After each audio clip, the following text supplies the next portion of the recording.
Welcome everyone into the third RAPodcast. Today, July 18, we're gonna introduce you into another news segment.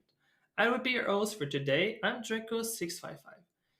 In the last episode we have discussed about hardcore and softcore in depth. However, before we dive into today's topic, we want to clarify that softcore is not recommend setting to play on a to play on for a multitude of reasons, primarily relied to breaking achievement logic, which can result in achievement not popping sometime. While softcore is a great tool to use for practice in the sense of save states, we're gonna leave you a link for more information down below this video regarding softcore and why it's not recommended for achievement hunting. So, today we're going to discuss about the usual, what we have played this week, and then we're going to jump into the discussion of this podcast, the racing game, and the question of the week.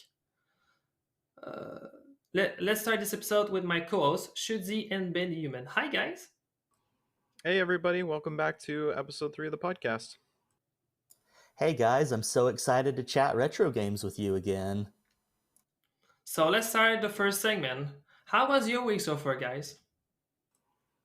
Mine was pretty good, did decently well on points, so I'm pretty happy with how things finished out, and I got to actually have a lot of fun with some pretty charming Game Boy games as usual, so had a pretty good week so far. Yeah, I had a pretty good week as well. I focused on Nintendo. We've got some NES, we got some SNES, we got some DS, so I'm excited to go in more detail about that with you guys. My week was pretty good also. I did not get too much point this week, but I did a decent of fun, and the game I will give you to talk today was pretty interesting. So one of these was the M Taro Heartbreak. It's a little cute hamster games on GBA by Sporitide. I mean, this game is just so cute. You have a little cute hamsters. You just travel through some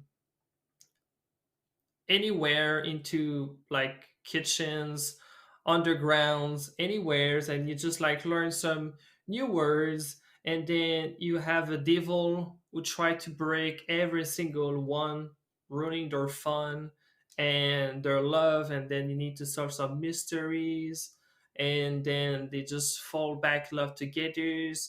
And that's a pretty awesome, just cute game. It was a long one. I did not expect to be like very long one, but I there was pretty much like a 9 hour playthrough for me. But the games overall is pretty charming. I just love those. I did not expect to having so much fun into those Tarot games, but so far I have nothing bad to say about it. Yeah, the Hamtaro games are utterly delightful. I played the Game Boy Color one recently on Retro Achievements, and I come from a background of I've never really watched. I think it was an anime. Was Hamtaro an anime? I never really watched Hamtaro or got into the whole Hamtaro thing back in the day, but the games are just really cute and delightful. I would definitely recommend checking them out if you just want something that's cute and has some simple puzzle solving. It's a good time.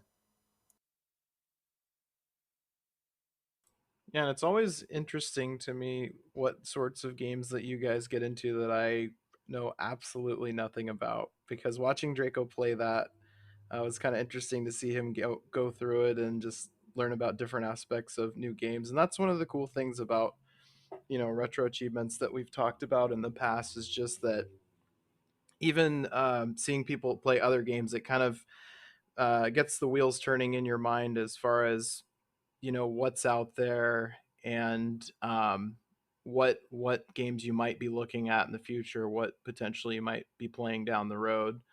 And I know for me, kind of tying into that a little bit, one of the games that I ended up playing this week was a homebrew called Dedius or Dedeus. I'm not sure how you say it, but I'll just throw this out there that I do not like horror games, like survival horror games, at all.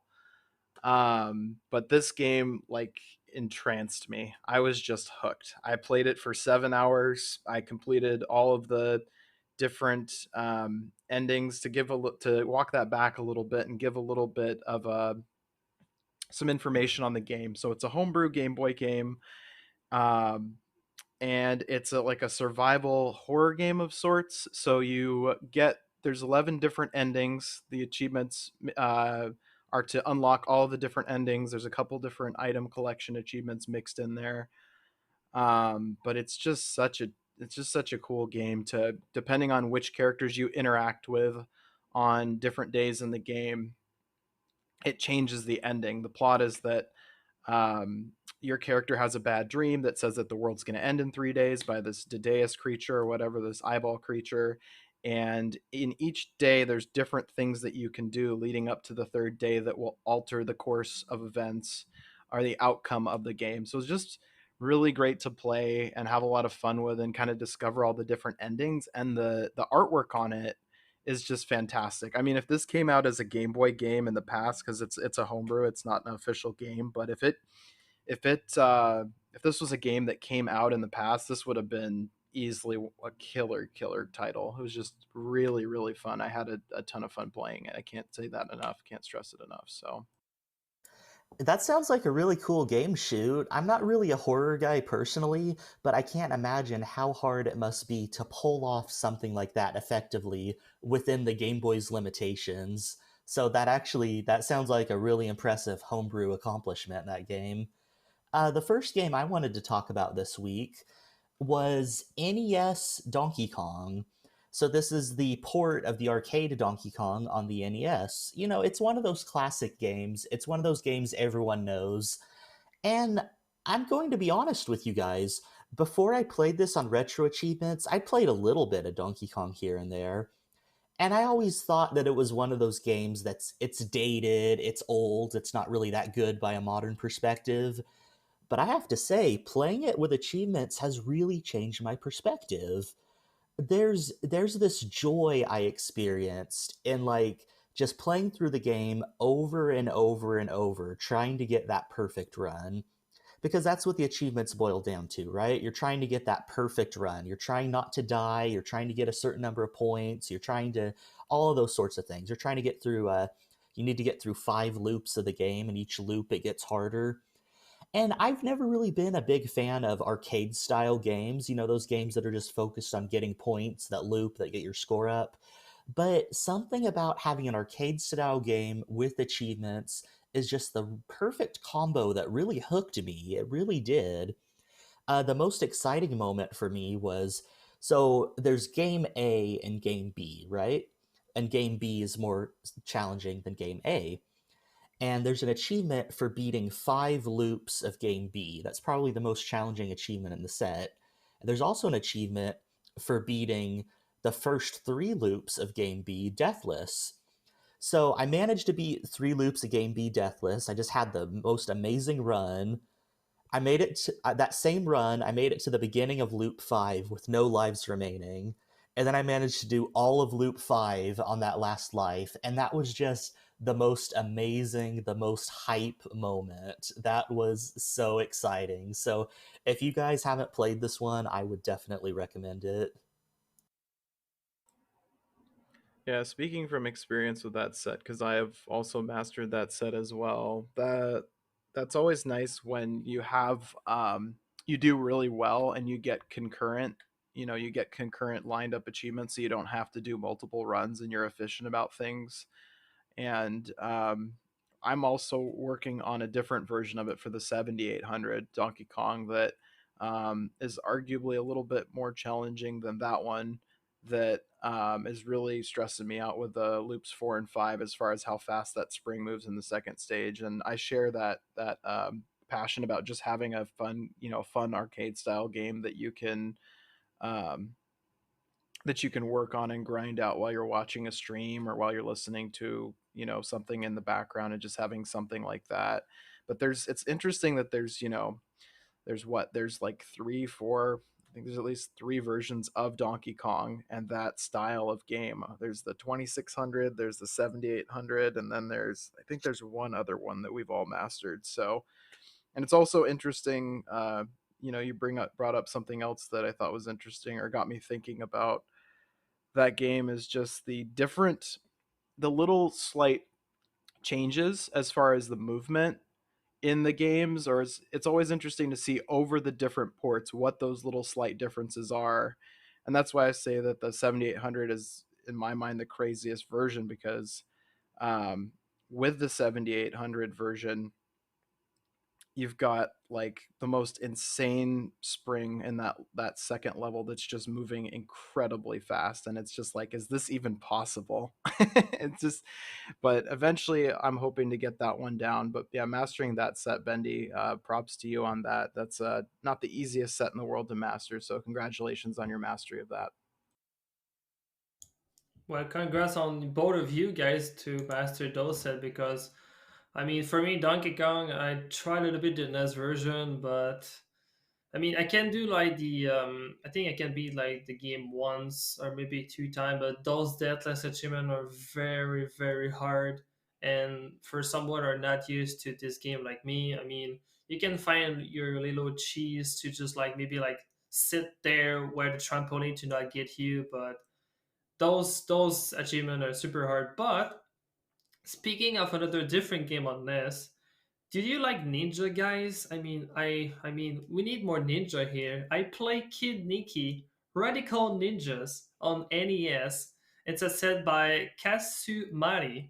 So this is a little ninja. It's pretty. The sprite of this game is pretty unique or different, but you travel for maybe like 8 to 9 stage different. The stage are pretty small. They have some very secret hidden. To be honest, I was not able to find any of those, but they're pretty hidden. You need to, and you have like a little like shuriken or tools, a weapon, and it just like keeps spinning. And the enemy was in. This is like almost like a Ninja Gaiden style. So if you like Ninja Gaidens, this is pretty much the game for you. The game is not too difficult on its own, and the game is pretty generous to you can just continue to play the game.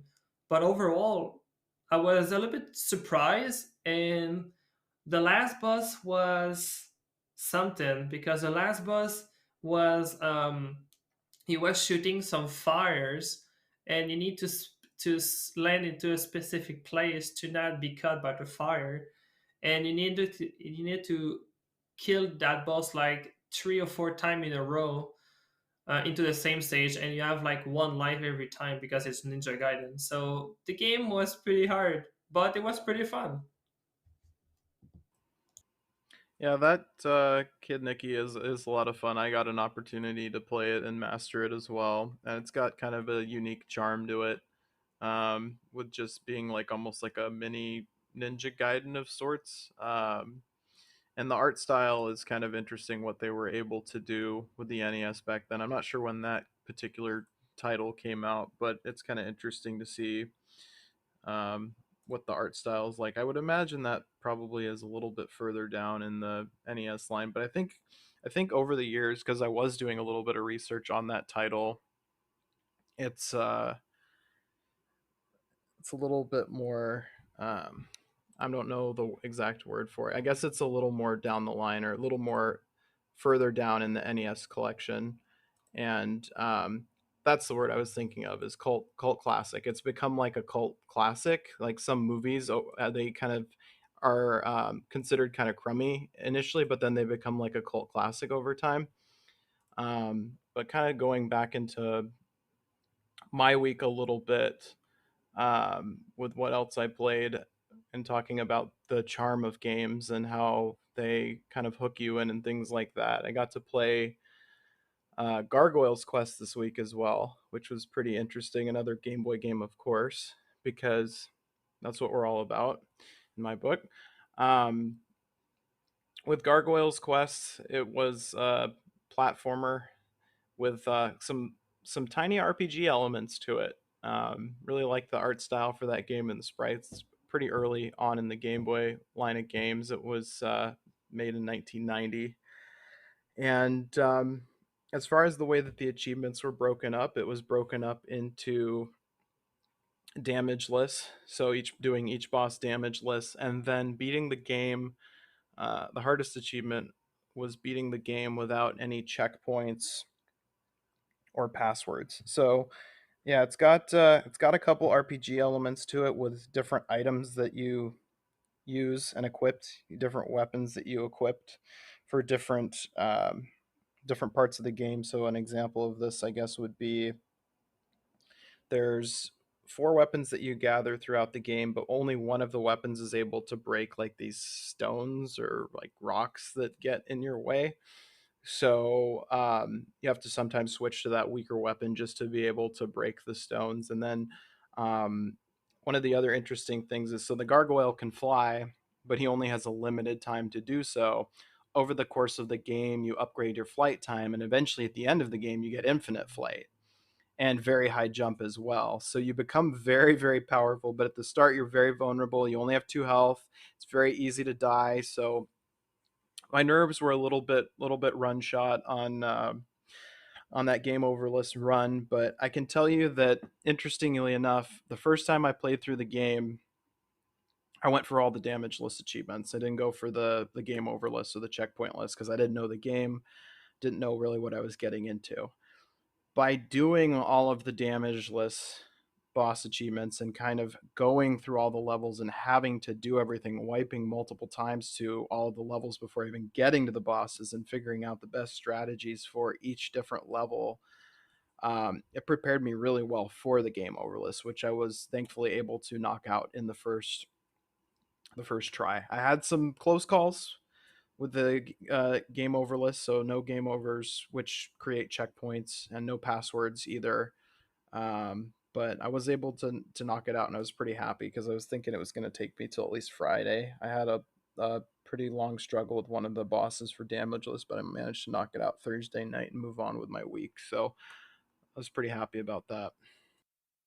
I'm glad that you brought up Gargoyle's Quest Shoot because I feel like that's one of those series that people sort of sleep on. I mean, Demon's Crest is the most popular by far. People tend to know that game, and it's a fantastic game. But I feel like a lot of people don't realize that there was Gargoyle's Quest on Game Boy, and then there was a Gargoyle's Quest 2 on NES, both of which are fantastic games. So if anyone out there is listening and you haven't checked out this series, I would definitely recommend it, especially if you're one of those who has played Demon's Crest but hasn't seen the series before that point. They're pretty solid games. I would definitely recommend them. One other game I wanted to talk about this week is Mario and Luigi Partners in Time on the DS. This set, well, this is a game that I played back in the day when it was new on my DS, and it's a game that I probably haven't played since then. I mean, I replayed it a few times, but I probably haven't played it in over a decade. And it's weird, right? Because I feel like the DS, part of me feels like the DS isn't really that old. It's the DS, it was just a few years ago. And then the other part of me feels like, well, actually, I think we're finally starting to get to that point where DS can be considered nostalgic. And that is so weird for me to say, but like it's true. I feel like I'm starting to feel nostalgia for the DS. And so I feel like this game strikes that sweet spot of not too old, not too new. It just hits that perfect nostalgic part for me. And the crazy thing I noticed while playing this is it's a Mario and Luigi RPG, right? You have to dodge enemy attacks with good timing. And I found that even though I hadn't played it in so long, I still had the muscle memory for so many of the enemy attacks. I was able to just instinctively know, oh yeah, this is how this enemy's going to approach. This is when I have to press the button. It's crazy that I still remember that after all these years. And one other thing I wanted to say about this game is it's kind of regarded as the black sheep of the Mario and Luigi series. Like a lot of people talk about how, oh, Superstar Saga was better, Bowser's Inside Story was better. But like honestly, if you haven't played this one, I wouldn't let that deter you. It's still a really solid game, and it's definitely worth playing. It has a sort of weirdly dark tone for a Mario and Luigi game. Like there's still a lot of comedy. It's still a Mario game, but it gets kind of dark at times, which is honestly it's weird, but it's kind of refreshing. So if you're looking for a Mario game that's something a little bit different, you guys should check this one out, especially now that it has achievements. Oh, Benny, I'm so happy you bring this one up. I mean, I have played the GB1 version. I don't know like what the difference could be to the GB and the DS one, but I would be pretty hyped to play it at some point this set.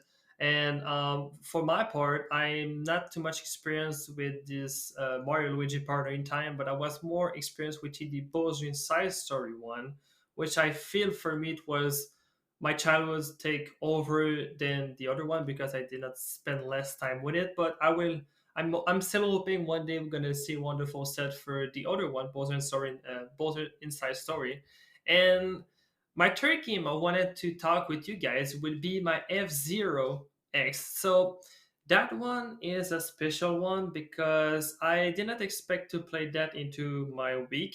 Um, I did talk with a new friend of mine this week was Kremiko, and I saw him play the game, and the way he was like playing it and the way he was talking about it, I just wanted to give it a shot. After all, it's a racing game. I'm not great at F Zero on like Super NES or NES or Game Boy. I'm not familiar with those type of racing game too much, and the reason I give it a shot is I feel like how the game looked like it's almost feel like Kirby Hair Ride to me, and I was like, oh, the graphic looked great. It looked the same, almost same mechanic as Kirby Air Ride on the GameCube. Maybe give it a shot. So I started the game, and I did like three-quarter of the game, but sadly for now, I put the game away for now because the expert achievement. So you have like novice cup, you have standard cup, and you have expert. And I and Kermiko tell me we have I think like another more higher cup than expert. And expert are pretty for like a guy who was very good at racing. I can tell that Oh man, I can tell that that's a pretty hard one. I mean, expert is no joke. Um, it's just difficult. I mean, I hope I would be able to put more time into it. But the set overall by Slash Tech is well done. But overall, I was very surprised about how the game plays out. And if you like Kirby Air Ride and stuff like this, I should recommend you this game because F Zero X, it's pretty good. Yeah, and it was interesting to watch you play through that one as well because I'm familiar with the F Zero series, but pretty much only by name. I've never really watched or gotten into those games. So to see you play through it and kind of get to check that out, as I mentioned before, it's always cool to see what other people are playing and kind of open your mind to those possibilities of what else is out there on RA. And talking about speed and all that kind of got me thinking too.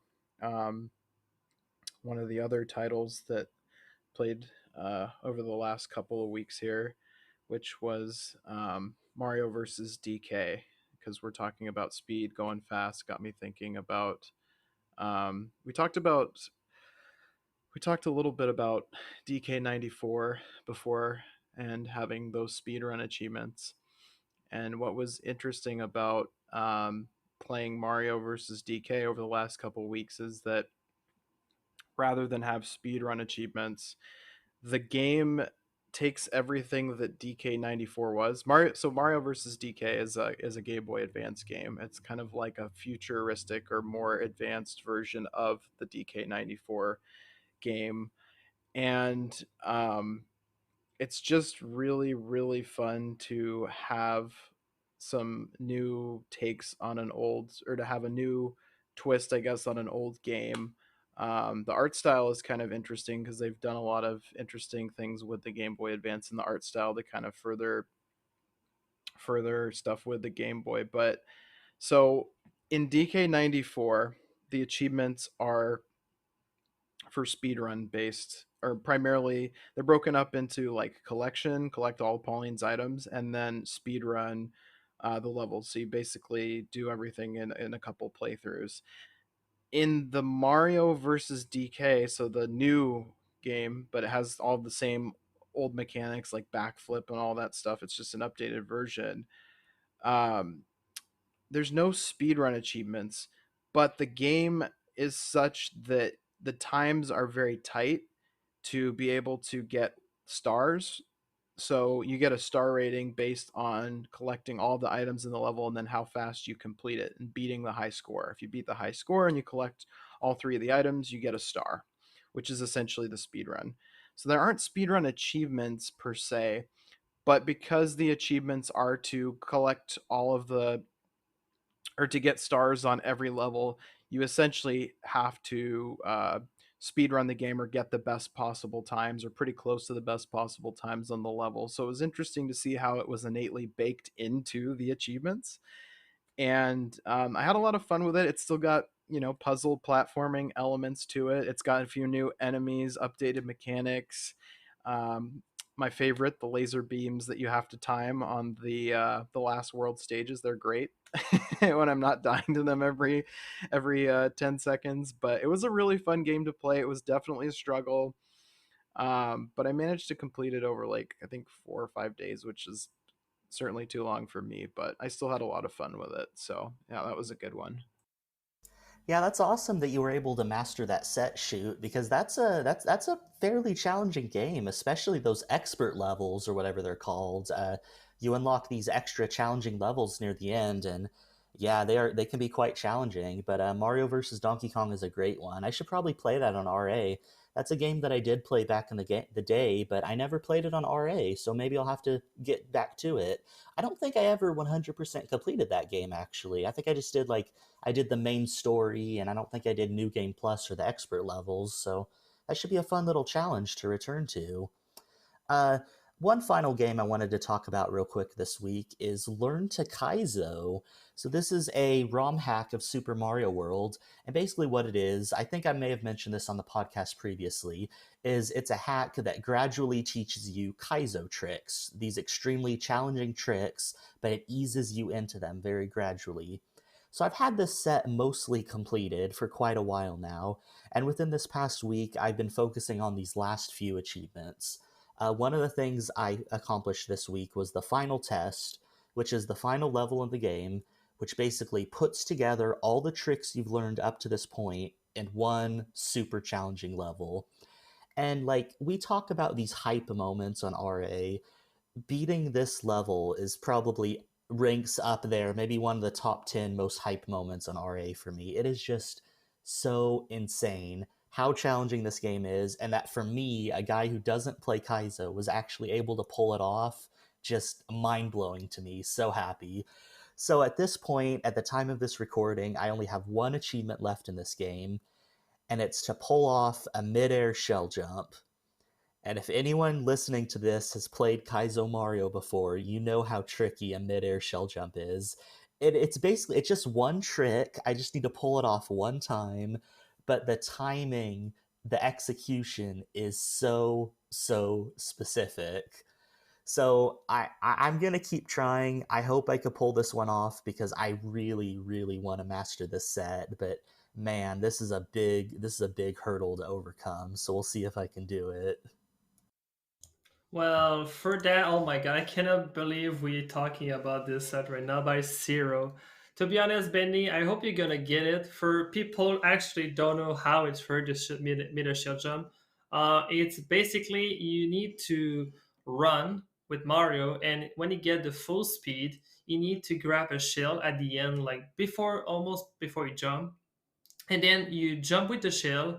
You need to tap a little bit left. You need, after tapping left into your controller, you need to release your the left button, and you need to re-go into the right, and directly putting the shell, like almost like kicking the shell in front of you, like it's like almost like a I would say like a 180 degrees. You do like left right real fast, and then if you're lucky enough, and if the frame is perfect, because I think it's just like a little frame, if you got it, the Mario gonna gain an instantly high jumps.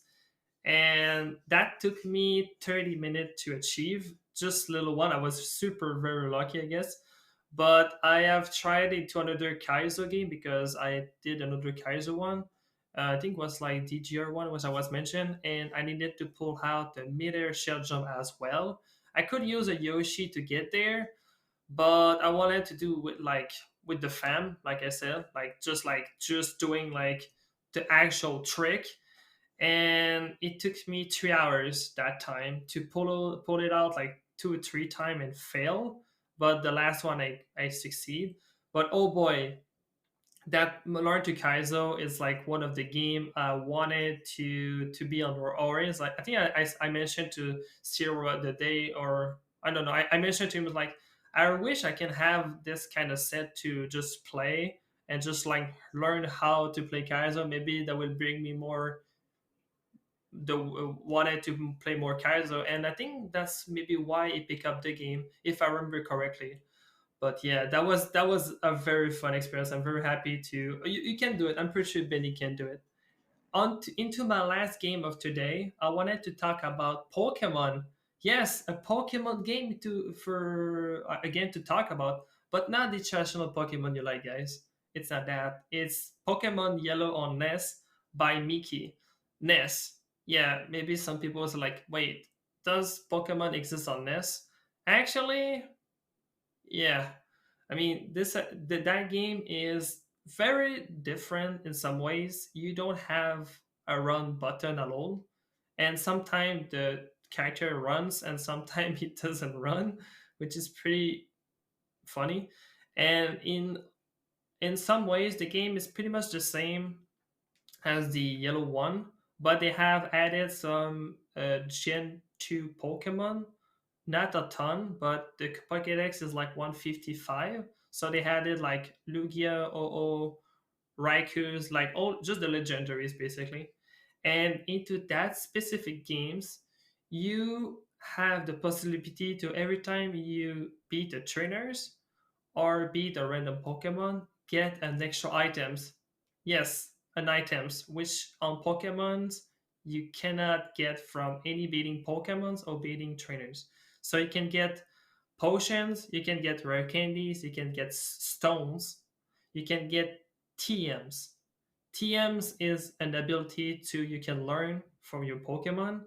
So I remember so basically why I'm talking about this one is like I have done the entire game one time, and I did go to capturing Mewtwo's into the cave, and then after that I needed they give me like a pass travel to get to the Naval Rock. So I did go there, and I catch my Lugia because I wanted to, and then I decided to fly because I didn't get any more Pokeballs. So I decided to go and rest and maybe come back later on. I did the lead for like in second time and beat the game second time, and then I wanted to go back, and then I realized the game did not wanted me to go there. I was like, why? What happened in there? And I figured out that even on the forum, they said you can only use this pass one time and you need to do it in one travel.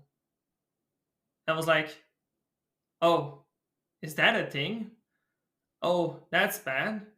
Because I needed to capture one legendary dog there. I needed to catch one more legendary Pokemon, and I need to do a couple evolution there or capturing other Pokemon to complete my Pokedex. I was like, oh, okay. And then I restarted again the game, and I right now, as we talk, I managed to do the entire game maybe into like in 2 days, just roughly 2 days.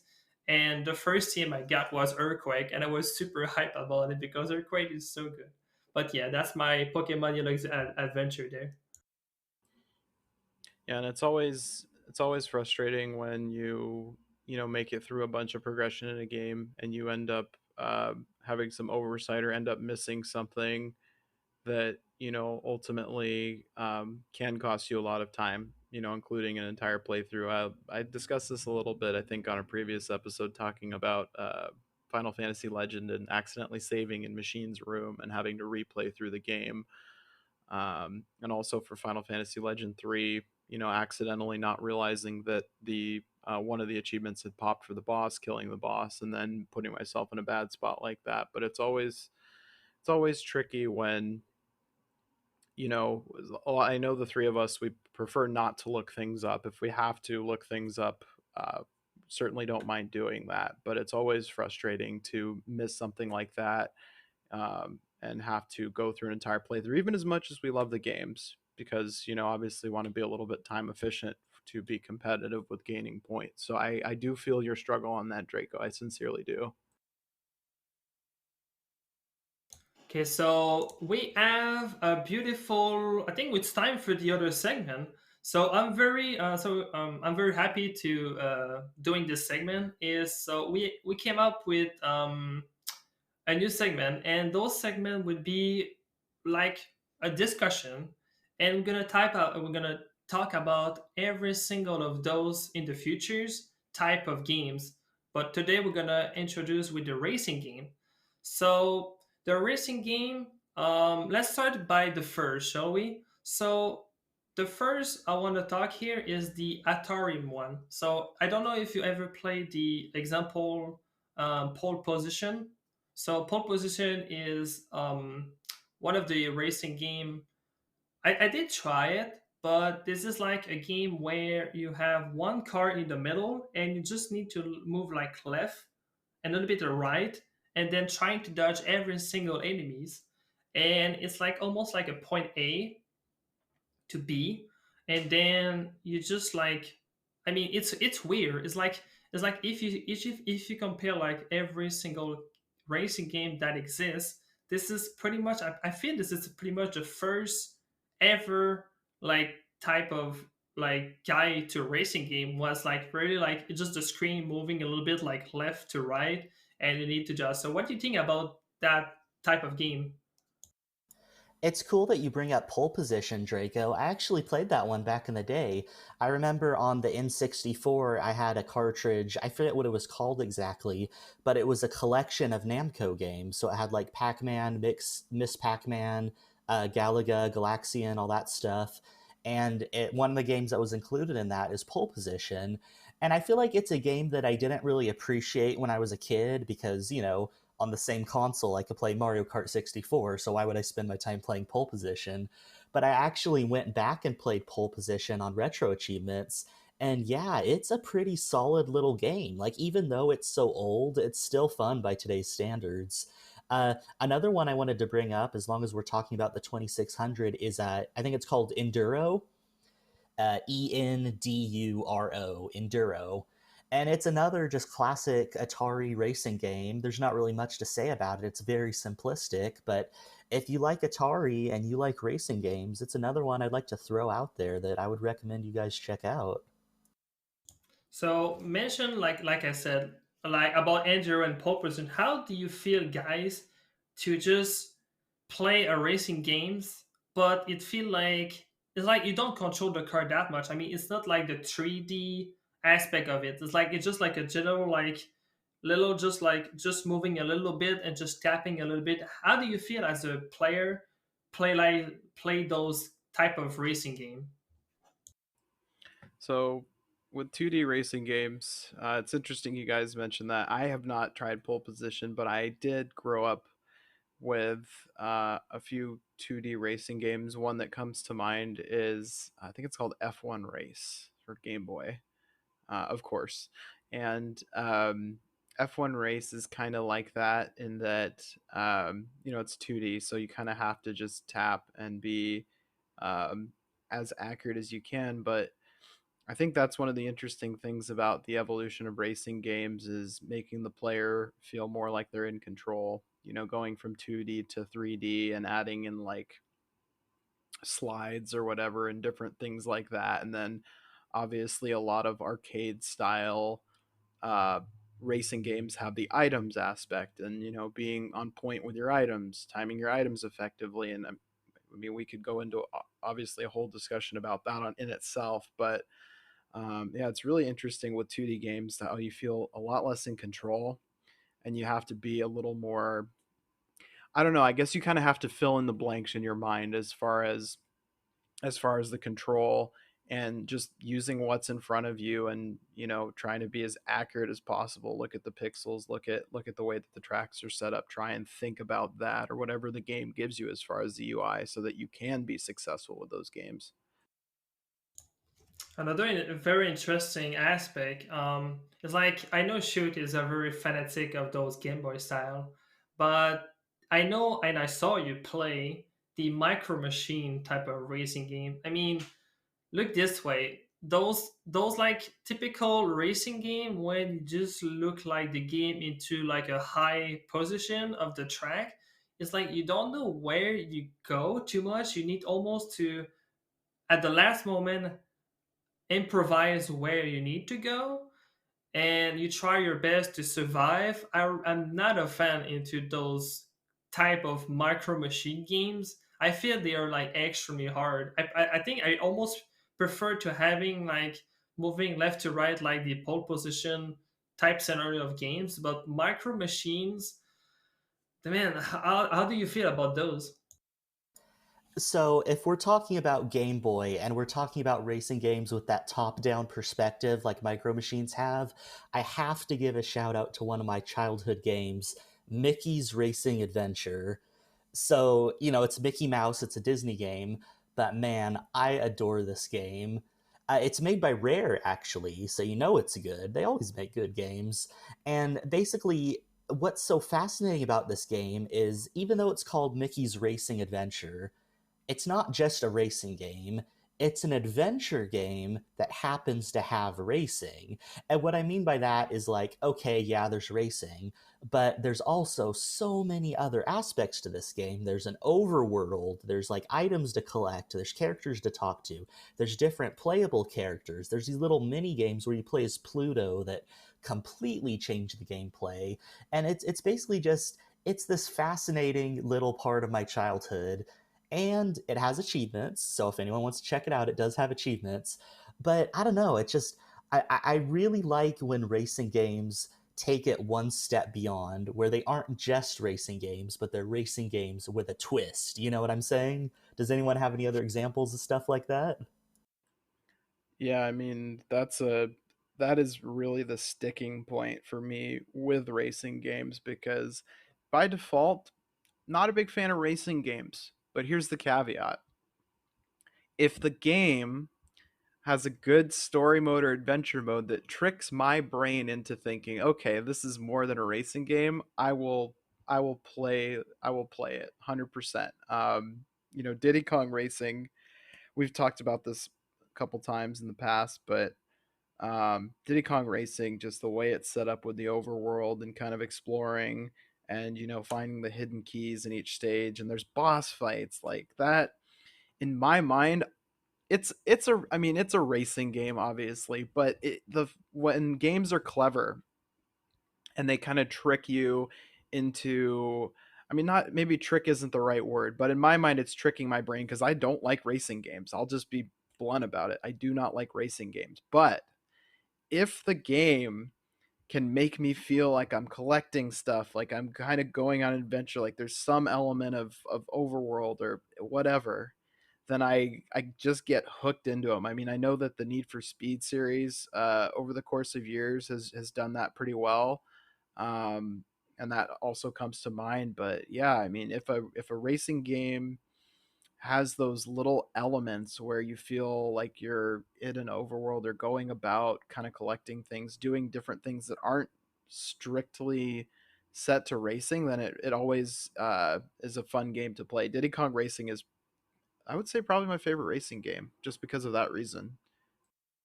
It seems like we keep coming back to Diddy Kong Racing, but I feel like there's a good reason for that. It's just that good of a game. And here's the thing, I like to think about the historical context of games, right?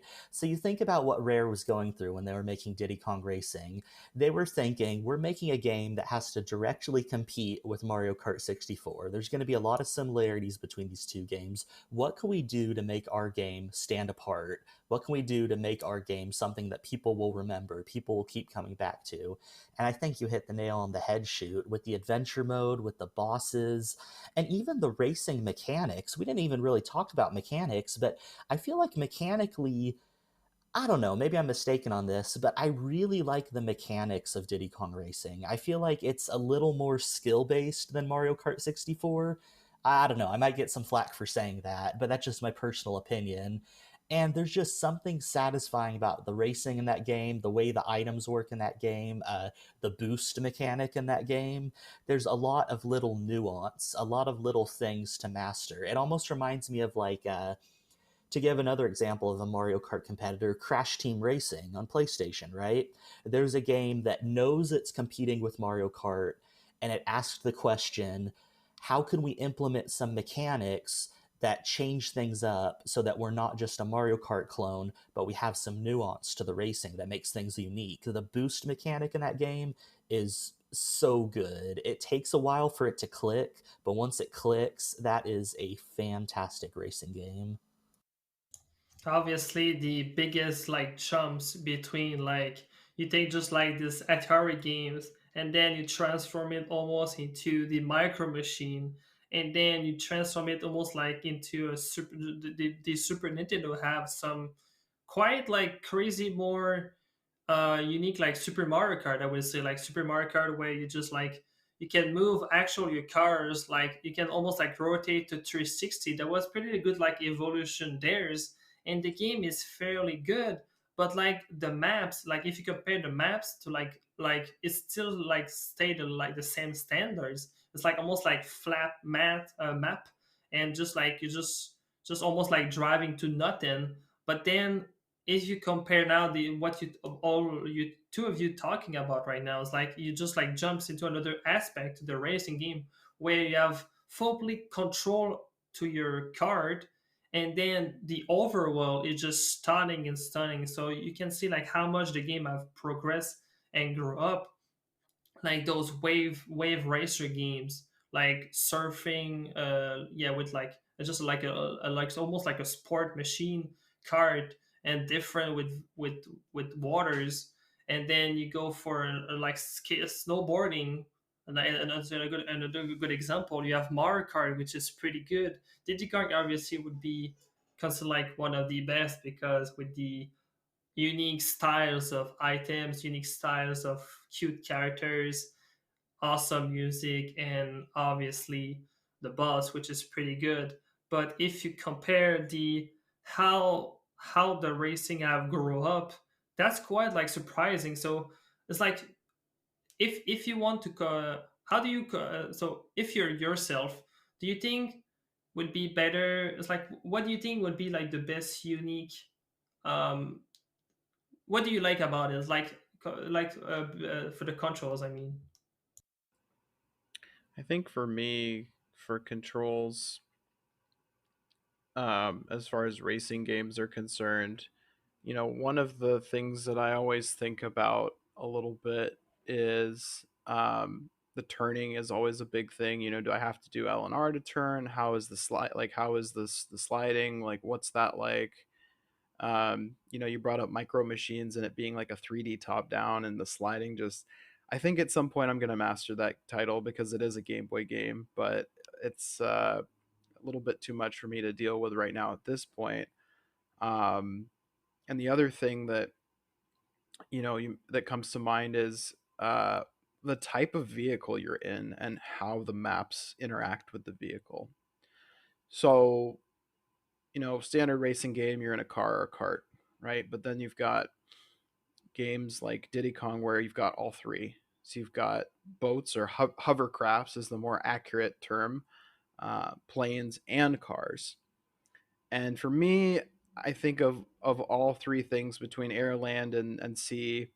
Land is always going to be my favorite because it's just stuff is weird for retro games with like interaction between boats and flying mechanics. It's always very odd. It was kind of hard for them back in the day to get the balance right.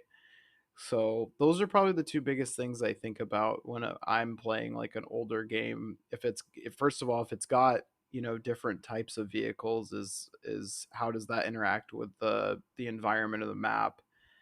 And then also, what's the turning like? Because turning is one of the biggest factors, it seems like, in being successful. Do you tap to turn? Do you use like a slide style turn with the L or the R button, depending on the system? Like, what is the strat to have the best turning as far as those tight corners and things like that that a lot of tracks you encounter do have in retro games and in game racing games in general, really, is those tight turns and things like that. So I think for me, when it comes to racing games, I want something that's, how do I put this? It feels easy at first, like it's easy to latch onto the racing controls, but it's difficult to master.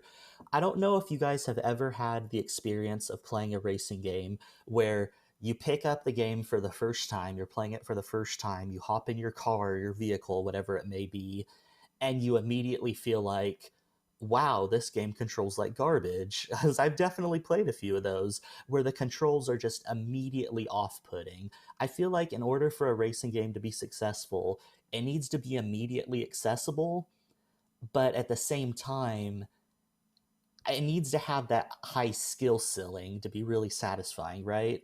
It needs to be easy to get into, but hard to master. I feel like it's a very simple point I'm making, and I'm probably making it sound more complicated than it is. But there's something about racing games in particular where if you're trying to drive a car, driving a car is something we could relate to in real life. We know what it's supposed to feel like. So when you pick up a game and it doesn't feel the way that it's supposed to feel like, it can be incredibly off-putting. So that's kind of a sticking point for me personally.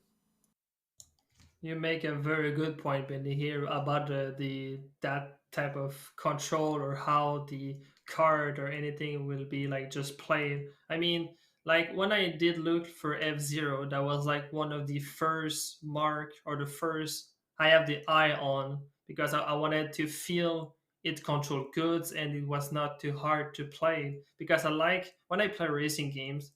I like very much the angst of it or how it play out or how you can just play out and not too much difficult. But if I compare to some like older games, like those the pole position example and stuff like this, I mean those games are pretty simple in some ways, but the control of those are very very hard in my mind compared to what I'm used to because I'm a very big racer fan and it's almost like the same stuff as Micro Machine. Micro Machine, I'm just not able to play very good because I don't know like what is coming up like right now. It's like always like very short or it's like if you're too fast, you're just gonna like go up and down or you don't know you lose track of where you are compared like other stuff. And a little just question just I wanted to bring up to you guys to you do. I don't know if you ever play arcade games. So I when I was younger, I did some with my dad. I did some to an arcade store, and then I have found a couple of games, but the games I really was enjoying the most was really like where I can sit down because the arcade is so massive. You can sit down and you have like a wheel in front of you, and you can play some racing game. And I don't remember the name of those racing games did I play, but it was almost like the same aspect to pole position kind of styles where you can control your vehicle pretty damn good and it will never stop I believe until you run out of times and they have like almost California speed. So this is pretty much like where you point A to point B or infinite because it's an arcade game and it was super just damn fun to play those game. And I don't know if you ever experienced some of those when you were younger, guys. Yeah, I have actually. Unfortunately, I do live in a small town, so we don't have much in the way of arcades. But one arcade game I do remember is Cruisin' USA. I don't know if you guys have played that one, Cruisin' USA. It's basically, it's a racing game, and you race across all these different locations in the United States. But I think something you bring up that makes those racing games really special is the fact that you have the wheel, the fact that you're controlling it with an actual wheel. And I know that there's a lot of racing game purists out there who, even on their home console racing games, they like to play with a wheel. And honestly, I can understand why. It's really a unique experience. Like, I remember it's kind of silly, but I remember when Mario Kart Wii came out, I used to always play that with the wheel because it was so novel. It wasn't really a wheel, it was literally just a Wii remote placed inside a plastic shell, but there was something about simulating that experience of playing in the arcade that was really exciting to me. So, yeah, what about you, Shoot and Draco? Do you guys have any other experiences with arcade racing games? Yeah, I mean, growing up, um, there was when we go to the movies or things like that, there would be, maybe about five, six, seven machines outside, right outside the theater that, in that lobby area where people would play games. Um, and one of those was like a racing game. And I think for me, the thing about racing games where you have the actual wheel and the pedal and stuff is like it's it just feels so like in your face and like big and like no matter what. I'm just bad. I mean, I'm bad at racing games in general. Like I said, I'm not great at them, but like it just feels like everything's coming at you too fast. I mean, sometimes, like when you're driving a car in real life, things do not happen that fast except if you're on like the freeway. Granted, they're racing games, so typically you're set up on a track. Your goal is to go as fast as possible. But I think that if I played a like arcade style game with the actual wheel and the pedal and all that, I'd get better over time. And maybe I'm just gunning it too fast on the pedal, but I have had experiences with those games in the past. I've definitely played them. I've never been great at them, but it's kind of fun just to to goof around after we like goof around after a movie, play the different arcade machines. They'd play like the I want to say that I played Cruising USA or whatever was maybe one of them, but I can't remember what the name of the titles of the some of the arcade machines with the wheel and the pedal we played. But I definitely did. I have played those growing up as a kid for sure. So For myself, I don't even remember those name at all for the arcade. I'm very sad to do not find it out, but so let's talk a little bit about maybe modern, like more modern racing game as we are right now, like pretty much like GameCube, Wii U, Switch games of racing. So it's like I think for me the biggest jump into racing from N64 and when the GameCube console came out was really like the Need for Speed Underground games. I think I played like Most Wanted, I played one and a two, and that particular racing game when I can see like customizing my vehicle pretty much with the nitros, the boost, the colors, seeing the decor, the music, and then those like very like good tracks unique, the good you can like with boosting everything I feel into that particular type of game. I was so amazed. I really enjoy. I cannot wait to see in the future if already gonna bring those GameCube, and I'm definitely like I hope that would be some people will go with those games because I don't know how to describe how enjoy just like seeing the progress to an N64 Diddy Kong Racing games, and then I jump into that sensation of almost real life, real driving. The controller extremely precise. You can do very good turning and stuff. You can do draft and almost like the other like Grand Theft Auto. Grand Theft Auto is another type of games where I never played that much, but I know the game is pretty good. But yeah, a lot of those type of games. So what do you think about? I think it's interesting that you bring up GTA, Draco, because I was just thinking about this interesting trend we've seen with racing games as we start to talk about the newer consoles, the newer generations. I think it started with GTA, where we started to see a lot of these games that I don't know if you would qualify them as racing game, but they're games where racing is a very big component of the game, but they take place in an open world. So you have stuff like GTA or like The Simpsons Hit and Run, where racing is a big focus, but not necessarily the only thing that you do. But then you also have stuff like, say, Burnout Paradise or The Crew, where it is sort of a straight up racing game, but it still has this open world feel.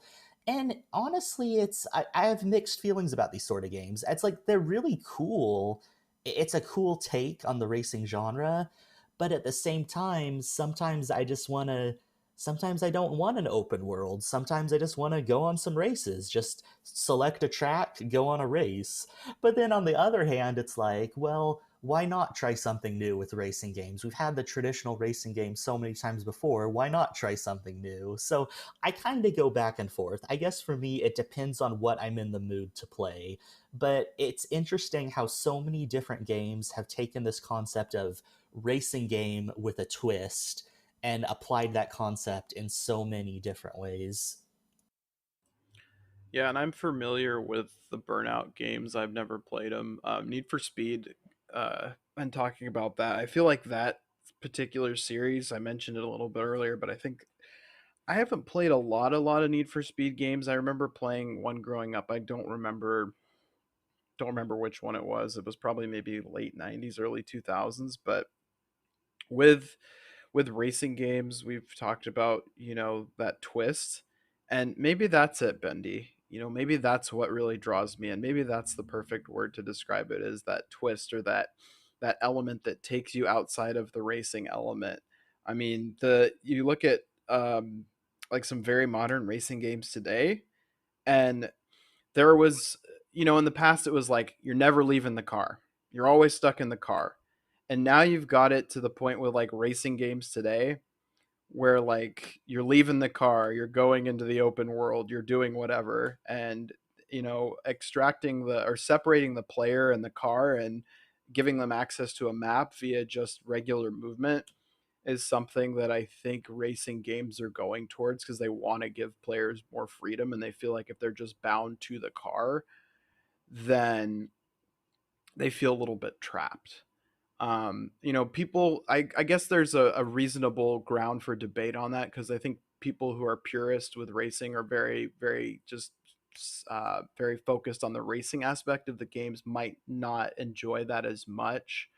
But I think there's probably a good middle ground between like exploration of the game's uh, adventure modes, so to speak, or the game's quests or whatever it may have, and that racing element. And I think that Need for Speed has probably struck a pretty good balance with that over the years. I think they've gone maybe a bit overboard on certain games that I know of, because have friends that are pretty into racing games that have made some jests at that in the past before. But yeah, I think there's definitely a fine balance to be struck with, the pure focus on racing, the twists, the so to speak, and the elements, and then kind of mixing the two together to produce a game that has good elements of both. Interesting there. I'm just wondering, just for those, did you ever experience like a racing game into destruction derby styles where it's almost like dirt, almost like or like just motorcycle racing game or snowboarding racing game, like every like type of sport or like very different, and it's like not usual but like very like almost like district for me, it's like very destruction derby. I mean, I think I did like, or Fallout, I think Fallout is one of those, is it? I don't remember. But yeah, I have experienced like so much like sport racing game different than what I'm used to, and it's another like facet of the racing which is slowly like blow my mind. So do you have any thoughts about those type of game? Yeah, absolutely. Vehicular combat, I guess, is what a lot of people would refer to it as, the technical term. And games that have vehicular combat in some capacity. Example would be, we discussed this I think on the last episode, but um, Mario Kart 64 has got battle modes, but then you've got games that have, they're literally pure vehicular combat. A game that comes to mind is Twisted Metal. I think all four Twisted Metals have achievements available for them on retro achievements that I know of. I started Twisted Metal 1. I would really like to get back to that. because people have talked me up Twisted Metal to me over the years, and when I checked it out, I was like, okay, this is awesome. Like just there's no racing elements to the game that I know of. I might be misspeaking on that, so don't quote me on that. But I think it's just pure vehicular combat. Getting items and getting into, like Draco said, that destruction derby mode of just killing the other players, destroying all their health, using power ups, knowing the maps, knowing the best spots to do that in. So I think vehicular combat is such a unique genre, but when it's done well, it's an absolute blast. Like it's when it's done well, it's done really well. And I think Twisted Metal, I haven't got an opportunity to play the other three. I know for a fact though that I am going to come back to that at some point. I hope soon, because when I did play Twisted Metal, I maybe only got 5, 6, 7 of the achievements. I think there's about 40 or 50 for the first one, but I was having a lot of fun. I like vehicular combat, and getting introduced to that it's a cool genre and it's very unique. So Yeah, I have very fond memories of, I guess you could consider it a vehicular combat sort of game, Carmageddon. I played this back in the day. I played the PC version, the first Carmageddon. I'm not sure if it was ever released on consoles or not. I would have to do a little research and get back to you guys on that one. But Carmageddon is a really cool game, and one of the things I remember about the game is there are two ways to win a race. Either you could win the race, like you could just get first place, or you could destroy all of your opponent's vehicles. And I always thought it was really cool that you have that option. And another thing about that game is it just had a really good sense of style. Like, you know how sometimes you load up a game and you're just like, oh, this game is overloaded with personality. This game perfectly captures this specific kind of style. Well, that's what Carmageddon was. It was very extreme, it was very over the top. It's a game that knew exactly what it's trying to be. And if you want just kind of like a zany game that's going to make you feel good, to blow some stuff up, and it isn't afraid to be a little over the top, a little goofy, it's a pretty fun one. So before we go into the next segment, I'm just thinking about something I'm curious to see about the audience think about this one question I have in mind, and even Shoot and Bendy about this one. If you can pick every single game that exists into a racing game, and what is your favorite one? Just choose one. I know it's hard, but I'm very curious to see in the comment after this video what people will think about one racing game they have in mind. Mine would be, I guess, would be obviously Mario Kart 8 would be my favorite because I speedrun it and I've played very way too much. That was close call with Need for Speed Underground, but I would stick with my Mario Kart. I hate to be that guy and copy your answer, but honestly, when you said favorite racing game, the first thing that came to mind is Mario Kart 8 Deluxe. I mean, Mario Kart has always been my favorite racing game, and over the years, I flip flopped on what my favorite one in the series is.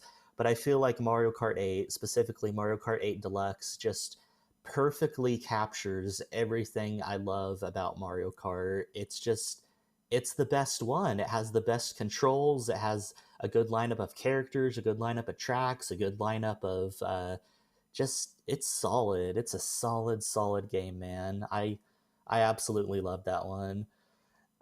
Shoot, do you have a favorite racing game in mind? I know it's a pretty challenging question, but I'm wondering where you might come from on this one. yeah, I would say it's Diddy Kong Racing is up there for sure. But there's one other game that comes to mind that I played a little bit as a kid. I remember getting it as a gift, I think for a birthday. I don't remember how old I was. One of my friends gave it to me. Um, it was Wipeout 64. Um, it kind of reminds me a little bit of of F Zero with the futuristic racing style elements to it. But Wipeout 64, you're piloting these like weird spaceships on tracks that are going really fast. There's items too, so there's that combat element to it. And I don't think there's achievements for that. But that would be interesting to see if that ever does come about someday, because I remember playing that game back in the day and having a lot of fun with it. And I remember the struggle of, I think you needed like a memory pack for that particular game, so my progress wasn't getting saved. We didn't have a memory pack. But I think that would probably come pretty close to Diddy Kong Racing just for good memories. And the weapons were like it was like futuristic racing, so the weapons were like really cool. Like um I don't know how to describe the system. I guess there was like a, you know how in games that have items you'll have like that box where it shows you what item you have. So like in Wipeout 64, there's that box, and then there's different shapes in the box. So it doesn't give you an image or an icon of the item, but it shows like if you picture an 8, like the number 8, but then it's broken up into like 8 different pieces to put it together, kind of like a puzzle, and then depending on which ones are filled in, that's the item you have. So you had to kind of memorize the symbols of what was what in that game. But I remember good memories of that. And then also, who doesn't love like an announcer who's, over the top in a game like that, who's like round one or whatever, or lap one or whatever, and just that over the top um, announcer coupled with the futuristic racing, there's just something about it. So I think that's actually kind of a closer tie than I thought between that and Diddy Kong Racing for me at least. Wow, that's very interesting, both of you. I'm very surprised by both of your answer there. And I'm very curious to see how the audience will put the what is your favorite. So make sure to post after this video. Make sure to say what is your favorite racing game. So it's time for question of the week.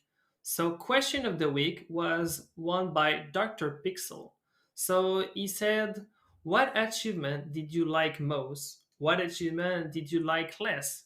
Bendy, do you have like something about it? Yeah, so it's very difficult to choose just one achievement for each. So I actually came with a few prepared to talk about this week.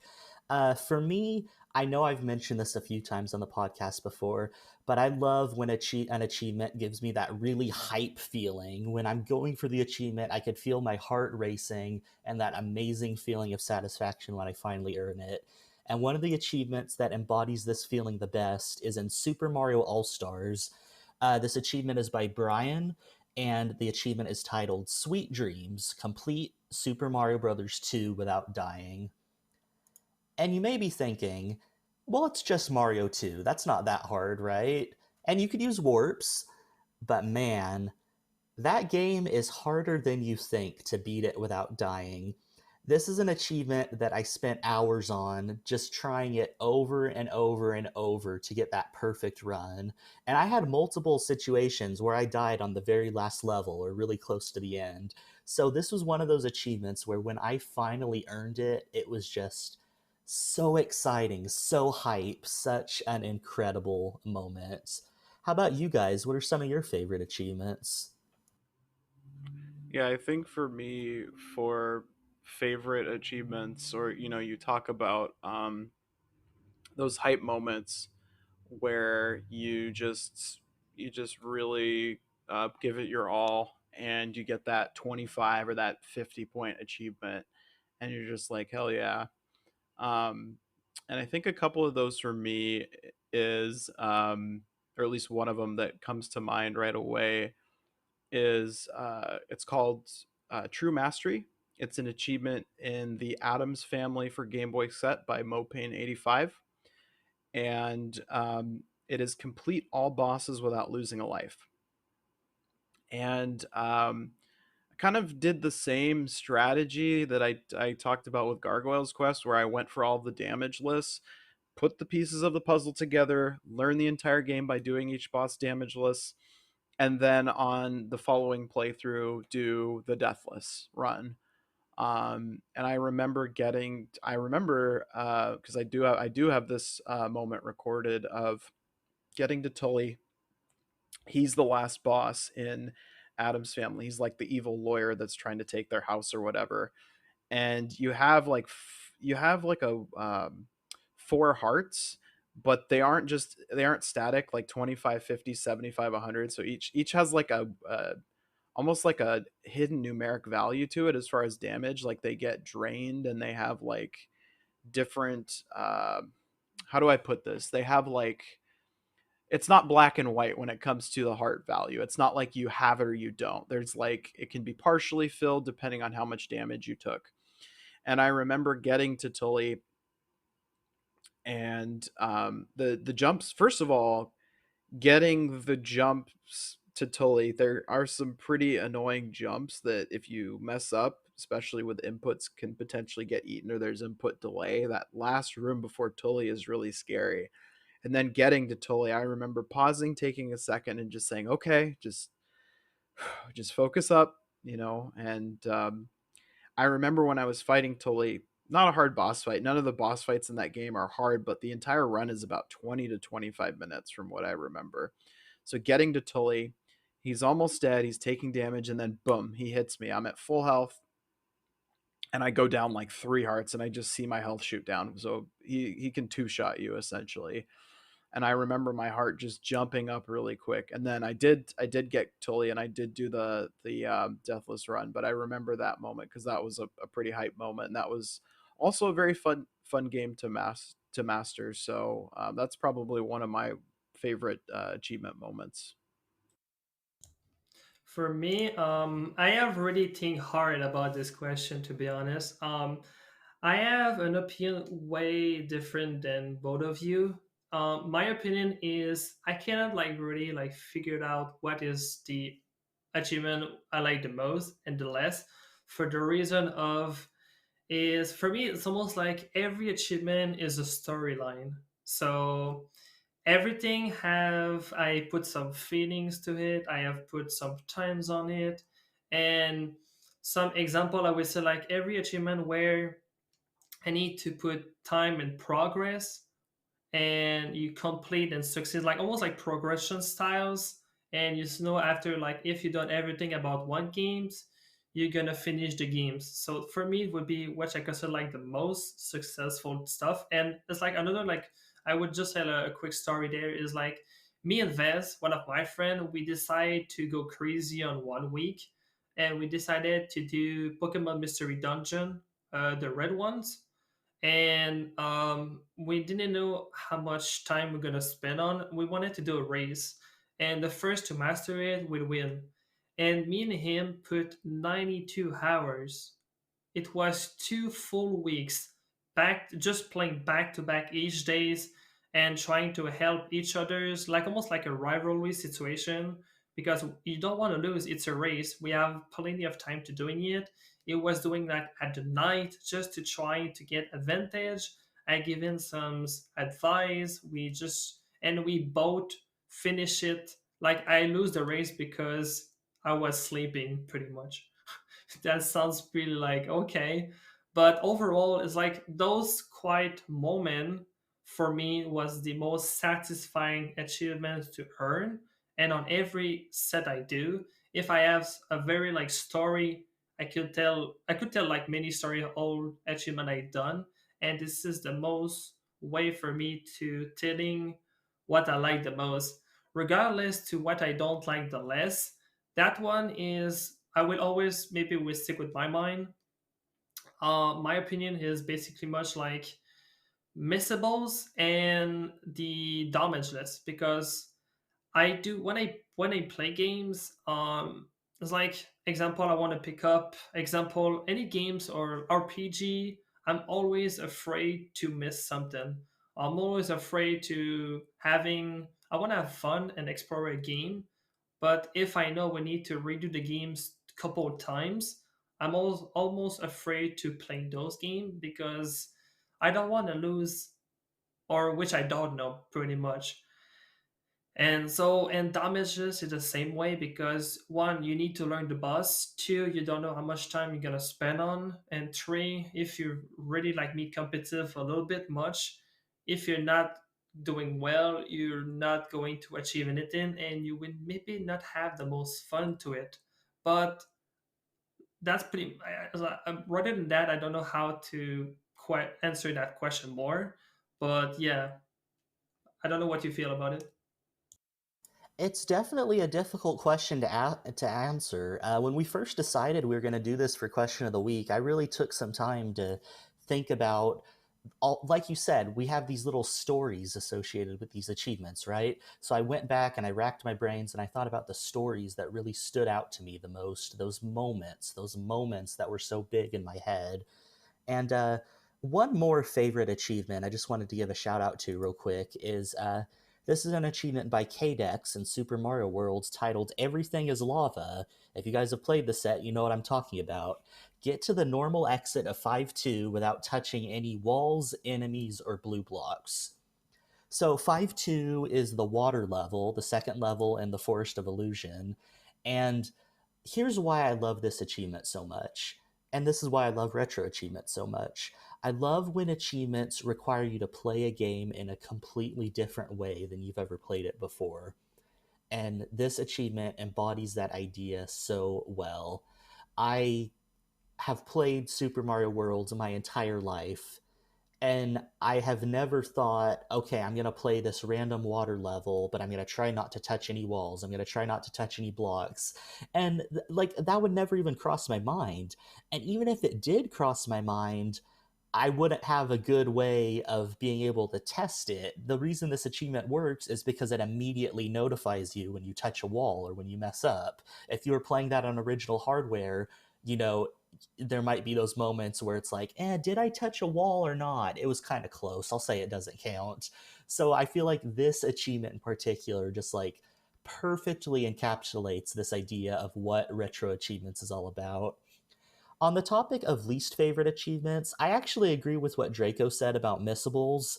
A particularly bad example for me was in Professor Layton and the Curious Village. There's an achievement for collecting all the hint coins in the game without using any of them, and I really had a bad experience with this achievement because I mean I don't want to hate on Spory's set. Spory's my friend and he made an awesome set, but this achievement I unfortunately missed a missable, which is really easy to do if you aren't following a guide. And I ended up making it all the way to the end of the game and then having to play the entire game again in order to get that one achievement and master the set.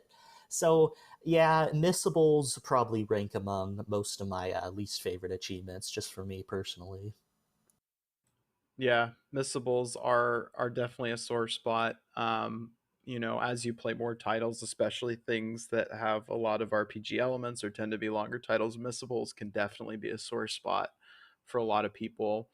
And it's nice when they're marked and things like that. And even then, sometimes if they're marked, if you just don't know the game and you're following a guide, it can really be something difficult to deal with.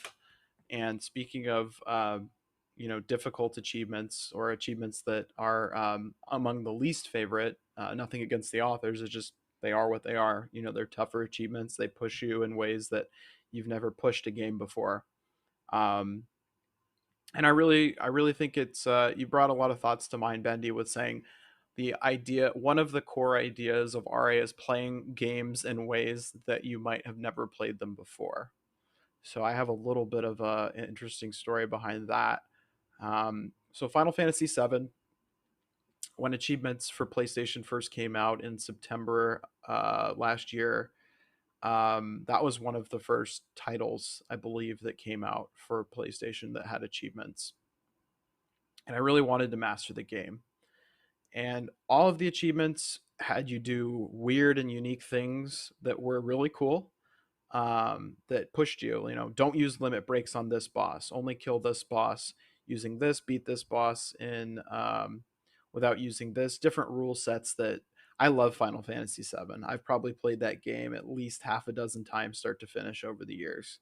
I don't have, per se, the in-depth knowledge to do like the bonus set, which is absolutely monstrous and difficult, but well worth the points if you're willing to sink the time in. But for the regular set, for Final Fantasy VII, the sticking point for me was this achievement, and I did end up mastering the title because I love it.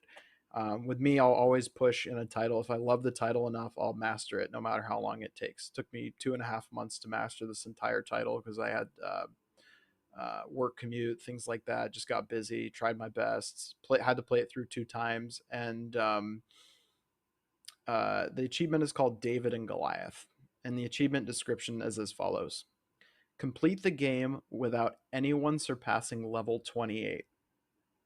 And if you know anything about Final Fantasy VII, you know that is no small task at all.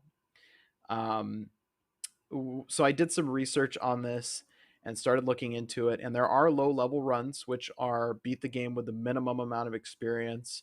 The documentation is definitely a bit sporadic throughout the internet. I was following a guide that was developed about 15 years ago, and the guide was like, I remember one of my pain points with the guide was just like, the guide in one section would be like, oh, do this, and then like a couple paragraphs later it'd be like, oh, but I did it this way, but do it, you can do it this way or this way. So it was kind of like ambiguous, and it was just broken up in a really really weird way.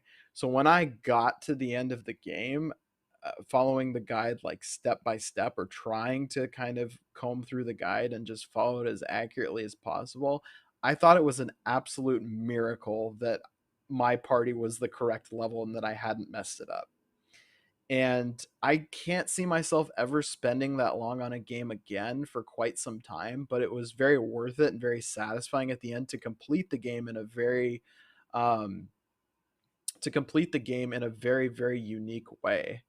I mean, I've never played Final Fantasy VII like that. Never will again. But as far as getting the achievement and nailing that one, that was a lot of fun to successfully execute, especially following something that was like a piece of documentation that was over 15 years old, that was really broken up badly, in my opinion. Um, so that's probably one of my least favorites achievement. Again, just because it was so crazy to have to figure everything out. I mean, I know a decent amount about Final Fantasy VII, but I didn't. I at least I thought I did, but I definitely, I definitely know a lot more about that game now, as far as like low level runs and the wild and crazy things, types of runs that people do. There's so many different ways to run that game that people still do to this day, even in 2020. Um, and then the other least favorite achievement of mine would probably be, the achievement is called Don't Destroy So Much. It is from Teenage Mutant Ninja Turtles 2, Back from the Sewers for Game Boy. And the achievement is to reach the first boss, Rocksteady, with 1,600 points and full life. Why is this achievement one of my least favorite achievements? Is because every enemy that you kill or bump into in that first stage gives you 100 points. So there's like, I think let's see, I think there's like 3 different areas the first level is broken up into. There's the initial part, and then there's the sewer part, and then maybe it's 2 areas. Maybe I'm misspeaking. 2 or 3 areas. Um, but anyway, each enemy you touch or kill gives you 100 points. Even if you bump into them and you don't kill them, it gives you 100 points. So this is like, you have to just keep jumping over enemies, know where all the enemies are. And the best way I found to do it is to just slowly walk, and then, an enemy will populate on the screen and jump over it. It's not that bad up until this one point where you get into the sewers right before the boss, and there's like this infinite enemy spawn, and they just fall, they start walking forward, they fall, they start walking forward. And so what you have to do is you have to slowly jump forward and collect more of the screen. Like, collect isn't the right word, but advance slowly more in the screen so that you have enough screen to do you don't the harder you press A, the higher you jump. So you have to get kind of inch your way forward while dodging this infinite spawn enemy, like this infinite foot soldiers, and then get over them, and then you're good. Then you're good. Once you make it past that, there's 16 enemies exactly that you have to kill. So you kill them, and then you climb up, and there's a there's like a health thing waiting for you. But getting past that infinite enemy spawn and doing that jump perfectly was definitely pretty stressful, and also put another unique way to play the level. You know, going back to the discussion of um, playing games in unique ways that they were not designed to be played, or that push you to do some unique challenges. That was definitely a unique one to figure out. I remember first doing it and I'm like, how am I going to do this? Like 1600 points. And then I remember the way figuring it out is where that forced part where you have to kill enemies after the pipe. I counted the exact number of enemies. I was like, okay, so there's 16 here. So you literally have to dodge every single enemy, even that infinite pipe spawn up until that point. So that was a pain point for me. I was really glad to put that one behind me and master that title. And definitely a very, very unique achievement in itself. Thanks. Yeah. Well, thanks, Shoot and Bendy, for that great story there with your achievement. And congrats if you have made those as a success today.